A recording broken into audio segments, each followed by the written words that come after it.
ہمارے چینل سے جڑنے کے لیے YouTube پر لمبرا ایجنسی سبسکرائب کریں۔ بسم اللہ الرحمن الرحیم وَلَا تَقُولُوا لِمَنْ يُقْتَلُ فِي سَبِيلِ اللَّهِ أَمْوَاتٌ بَلْ أَحْيَاءٌ وَلَكِنْ لَا تَشْعُرُونَ صدق اللہ العظیم وبلغنا رسولہ النبی الامین الکریم ونحن على ذلك لمن الشاہدین والشاکرین والحمد للہ رب العالمین۔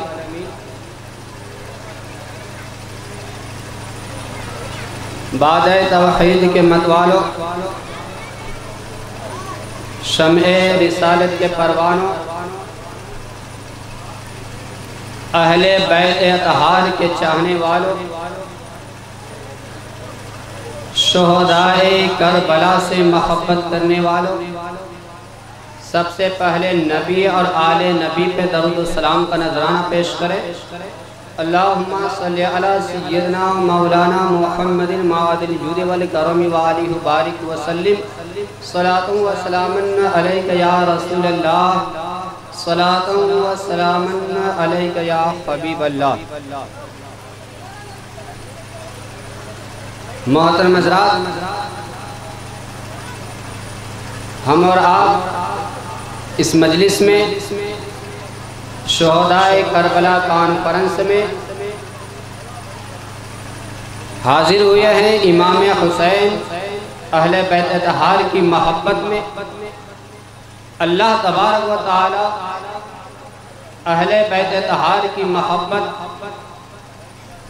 تا حین حیات ہمارے اور آپ کے قلب میں منور و مجلہ رکھے، اور ہمیں اور آپ کو شہدائے کربلا کے نقش قدم پر چلنے کی توفیق عطا فرمائے۔ حضرات، انسانی ایک ذہن ہے، انسانی فطرت ہے، اگر کسی کا سر دھڑ سے جدا ہو جائے، اس کے جسم کے ٹکڑے ٹکڑے ہو جائیں، میدان کارزار میں اس کو الگ الگ کر دیا جائے،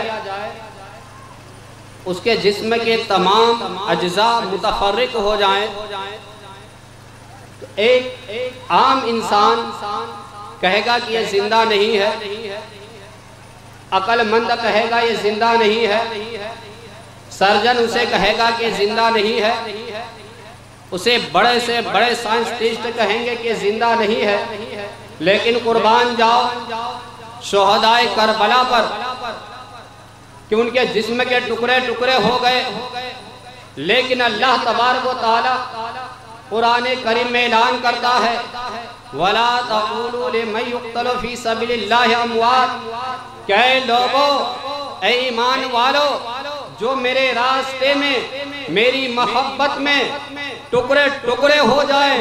شہید ہو جائے، وہ شہید مرتا نہیں ہے بلکہ وہ زندہ ہے، وَلَكِنْ لَا تَشْعُرُونَ، لیکن اے لوگوں تم اسے سمجھ نہیں سکتے ہو، وہ تمہارے پاس عقل ہی نہیں۔ تو اللہ تبارک و تعالی قرآن کریم میں شہدائے کربلا کے لیے، شہیدان اعظام کے لیے زندگی کا اعلان کرتا ہے کہ جو میرے لیے اپنی جان کی قربانی کر دے، اپنی جان کو فنا کر دے، وہ فانی زندگی ہماری محبت میں، ہمارے چاہت میں، ہمارے الفت و محبت میں ہمیں اگر وہ فانی زندگی دیتا ہے، تو اللہ تبارک و تعالی اس انسان کو جو اس کے راستے میں شہید ہو جائے حیات جاودانی اسے لوٹا دیتا ہے، ہمیشہ کی زندگی عطا کر دیتا ہے۔ آج یہ اسلام کی رونق، پورے دنیا میں اسلام جو پھیلا ہے اور پھیل رہا ہے، یہ ساری محنت حقیقت محنت وہ کربلا والے شہداء کی ہے جنہوں نے اسلام کا صحیح رخ ہم مسلمانوں کو دیا کہ اسلام کیا ہے، حق کیا ہے، باطل کیا ہے، اس کا خط فاصل کھینچ دیا کہ یہ اسلام ہے یہ باطل ہے، دونوں کو صاف صاف کر دیا۔ یزید کربلا کے میدان میں امام حسین کے سامنے میں ایسی کنڈیشن پیش کیا تھا، ایسے حالات رکھے تھے کہ اے حسین یا تو تمہیں میرے ہاتھ پہ ہاتھ دینا پڑے گا یا تو میری بیعت تمہیں قبول کر لینی پڑے گی، اور اگر بیعت نہیں قبول کرتے ہو، میرے ہاتھ پہ تم ہاتھ نہیں دیتے ہو تو تمہیں اپنا سر دینا پڑے گا، ہم تمہارا سر قلم کر دیں گے۔ محترم حضرات، ہر عقل مند انسان جانتا ہے کہ جس کے پاس دو چیزیں میں سے ایک چیز کو دینا ہی پڑے تو ہر انسان اپنی قیمتی چیز کو بچاتا ہے اور جو کم قیمت ہو وہ دیتا ہے۔ امام حسین کے سامنے میں یزید نے وہ کنڈیشن پیش کیا تھا، یا تو اپنا سر دے دو یا پھر اپنا ہاتھ دے دو۔ امام حسین نے دیکھا کہ یہ سر یہ ابن علی کا سر ہے، یہ سر ایک انسان کا سر ہے، یہ سر ایک نفس کا سر ہے، لیکن اگر ہاتھ دیتا ہوں تو یہ ہاتھ صرف امام حسین کا ہاتھ نہیں بلکہ یہ ہاتھ آدم صفی اللہ کی نیابت کا ہاتھ ہے، یہ ہاتھ نوح نجی اللہ کا ہاتھ ہے، یہ ہاتھ ابراہیم خلیل اللہ کا ہاتھ ہے، یہ ہاتھ اسماعیل ذبیح اللہ کا ہاتھ ہے، یہ زکریا کی نیابت کا ہاتھ ہے، یہ ہاتھ عیسیٰ مسیح اللہ کی نیابت کا ہاتھ ہے، یہ ہاتھ حقیقت میں محمد رسول اللہ صلی اللہ تعالیٰ علیہ وسلم کی نیابت کا ہاتھ ہے۔ اس لیے کہا کہ سن یزید، تمہیں میں سر تو دے سکتا ہوں لیکن ہاتھ نہیں دوں گا، لیکن یاد رکھنا وہ بھی سر اگر تمہیں ملے گا کوئی اور سر نہیں، جھکتا ہوا سر نہیں بلکہ کٹی ہوئی گردن کا سر ملے گا۔ تو اس لیے امام حسین اپنا ہاتھ بچا کر اسلام کو بچایا ہے، اپنا ہاتھ بچا کر قرآن کو بچایا ہے، اپنا ہاتھ بچا کر اسلام کے صحیح رخ کو قیامت تک پھیلایا ہے، اور ایک ذہن دیا ہے کہ اے مسلمانوں، تمہارے سامنے پریشانیاں آ جائے، تمہارے سامنے کچھ بھی آ جائے، تم سب کچھ دینا لیکن میرے نانا جان کا دیا ہوا اسلام کبھی نہ دینا، کسی باطل کے سامنے میں اپنا سر کبھی نہ جھکانا، ایک ذہن اور ایک پیغام دیا ہے۔ محترم ذات امام حسین کی ذات و ذات ہے جس کے بارے میں آقا نعمت رسول کریم صلی اللہ علیہ وسلم نے ارشاد فرمایا، حسین منی وانا من الحسین، حسین مجھ سے ہے میں حسین سے ہوں۔ کہنے کا مطلب یہ ہے کہ اے لوگوں، جو حسین کا چاہنے والا ہوگا وہ میرا چاہنے والا ہوگا، جو حسین سے محبت کرنے والا ہوگا وہ مجھ سے محبت کرنے والا ہوگا، جو حسین کے چاہنے والے ہوں گے وہ مجھ سے چاہنے والے ہوں گے، جو حسین کے نقش قدم پر چلے گا وہ میرے نقش قدم پر چلے گا، جو حسین سے محبت کرے گا وہ مجھ سے محبت کرے گا، جو حسین کو تکلیف دے گا وہ مجھے تکلیف دے گا، جو حسین کو پریشان کرے گا وہ مجھے پریشان کرے گا۔ اللہ اکبر۔ نبی کریم صلی اللہ تعالی علیہ وسلم فاطمہ الزہرا کے گھر کے قریب سے گزر رہے ہیں، امام حسین کے رونے کی آواز آ رہی ہے، اور نبی کونین صلی اللہ تعالی علیہ وسلم فرماتے ہیں کہ اے فاطمہ، حسین کو چپ کرو، حسین کے رونے سے مجھے تکلیف ہوتی ہے، حسین کے رونے سے مجھے تکلیف ہوتی ہے۔ یہ غور کیجئے، جب حسین کے رونے سے بچپنے میں نبی کریم صلی اللہ تعالی وسلم کو تکلیف ہو رہی تھی، تو آپ غور کیجئے کربلا کی دھرتی پر جب حسین کو سر دھڑ سے جدا کیا ہوگا، جب حسین کو تکلیفیں دی گئی ہوگی، جب حسین کو 3 دن تک پیاسا رکھا گیا، جب حسین کو طرح طرح کے تکلیف میں پریشان کیا گیا، جب حسین پر تلواریں چلائی گئی، اس وقت نبی کریم صلی اللہ تعالی علیہ وسلم کو کتنی تکلیف ہوئی ہوگی، اس وقت حسین کے تکلیف سے نبی کریم صلی اللہ علیہ وسلم کتنی تکلیف ہوئی ہوگی۔ اس لیے محترم حضرات غور کرنے کی بات ہے، حسین کا پیغام یہی پیغام ہے کہ اے مسلمانوں، جس حال میں بھی رہنا میری آخری حالت کو دیکھ لو، میرے سجدے کو دیکھ لو، میرے آخری حال کو دیکھ لو کہ 3 دن کا بھوکا پیاسا ہوں، 3 دن سے پیاسا ہوں، لیکن اس کربلا کی دھرتی پر اگر میں شہید ہو رہا ہوں تو سجدے کی حالت میں ہو رہا ہوں، اور ایک پیغام دے رہا تھا کہ اے مسلمانوں، جس حال میں بھی رہنا میرے نانا کا دیا ہوا اسلام کبھی نہ چھوڑنا، میرے کربلا میں سجدہ کی وہ سجدے کو یاد رکھنا، تمہاری پیشانی پہ سجدے ترپتے رہیں، تمہاری پیشانیوں میں سجدے کے نشانات ہو۔ اس لیے امام حسین وہ عظیم ہستی ہے جس کے بارے میں نبی کریم صلی اللہ علیہ وسلم نے فرمایا الحسن والحسین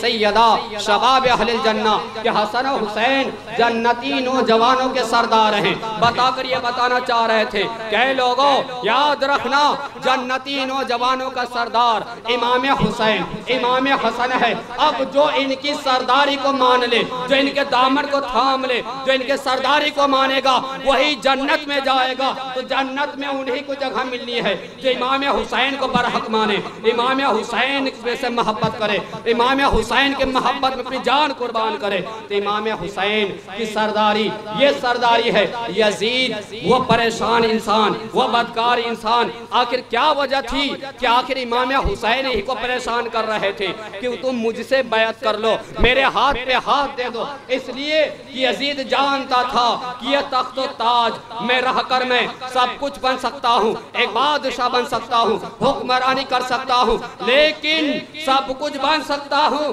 لیکن جب تک سید المؤمنین میرے ساتھ نہیں ہوگا تب تک میں امیر المؤمنین نہیں بن سکتا ہوں. اس لیے امام حسین نے بتا دیا کہ اے لوگوں سنو سب کچھ تمہیں دے سکتا ہوں. اے یزید یاد رکھنا نبی کا دیا ہوا پیغام جو سچا پیغام ہے, جو قرآن کا پیغام جو سچا پیغام ہے, اسے مجھے عام کرنا ہے. کبھی بھی تمہارے سامنے باطل کے سامنے سر نہیں جھکا سکتا ہوں. امام حسین نے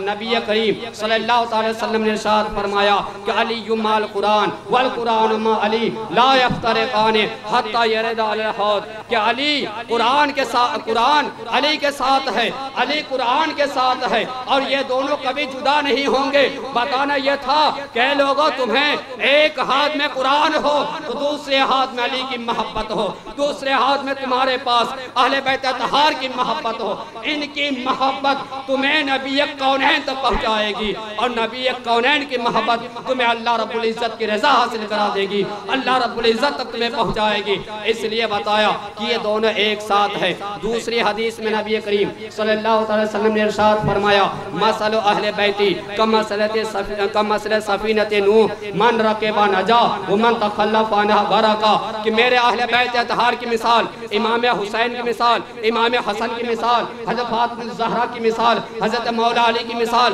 اہل بیت اطہار کی مثال کشتی نوح کی طرح ہے. جب دنیا میں طوفان آیا وہ کشتی نوح میں جو سوار ہوئے تھے وہی بچے تھے جو کشتی نوح سے پیچھے رہے وہ غرق ہو گئے. میرے آقا نے فرمایا کہ لوگوں سنو میرے اہل بیت اطہار کی مثال کشتی نوح کی طرح ہے, جو اس پہ سوار ہوا وہی بچا, یعنی جو اہل بیت اطہار سے محبت کیا, ان کی سچی محبت جن کے دلوں میں آئی وہی نجات پائے گا. اہل بیت اطہار کی محبت اسے نجات تک پہنچائے گی, اور جس کے دل میں اہل بیت اطہار کی محبت نہیں وہ غرق ہو گیا, وہ بیکار ہو گیا. تو اہل بیت اطہار کی محبت ایمان میں داخل ہے, اہل بیت اطہار کی محبت ایمان میں داخل ہے, اس کے بغیر ایمان کسی کا مکمل نہیں ہو سکتا. اس لیے محترم حضرات میرے آقا نبی کریم صلی اللہ علیہ وسلم نے ارشاد فرمایا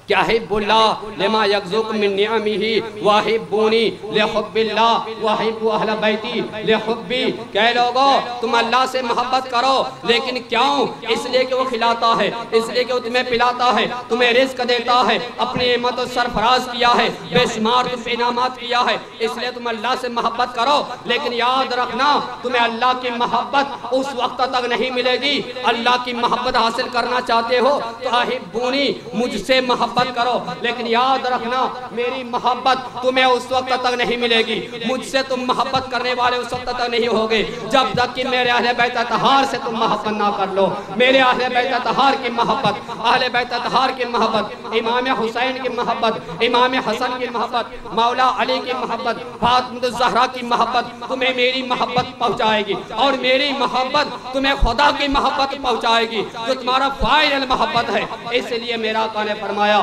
کہ تم میرے اہل بیت اطہار سے محبت کرو. اہل بیت اطہار کی محبت تمہیں اللہ کی محبت تک پہنچا دے گی, اللہ تم سے راضی ہو جائے گا. محترم ذات, اللہ تبارک و تعالی ہمیں اور آپ کو اہل بیت اطہار امام حسین سے سچی محبت کرنے کی توفیق رفیق عطا فرمائے اور ان کے نقش قدم پر ہمیشہ ہمیشہ ہمیں گامزن رکھے. اللہ تبارک و تعالی کے فضل و کرم سے آج عظیم محفلیں یہاں آئے ہیں اس نیت سے کہ کچھ نہ کچھ سیکھیں گے, کچھ سیکھنے کے بعد اس پر عمل کریں گے. یہی ہماری کامیابی ہے, یہی کمیٹی کی کامیابی ہے, اسی میں سب کی کامیابی ہے کہ امام حسین کی باتیں جو سنیں اس پر عمل کریں. عمل ہی اصل زندگی ہے. محترم ذات, اللہ تبارک و تعالی ہمیں اور آپ کو صراط مستقیم جو چلنے کی توفیق عطا. ہمارے چینل سے جڑنے کے لیے YouTube پر لمبرا ایجنسی سبسکرائب کریں.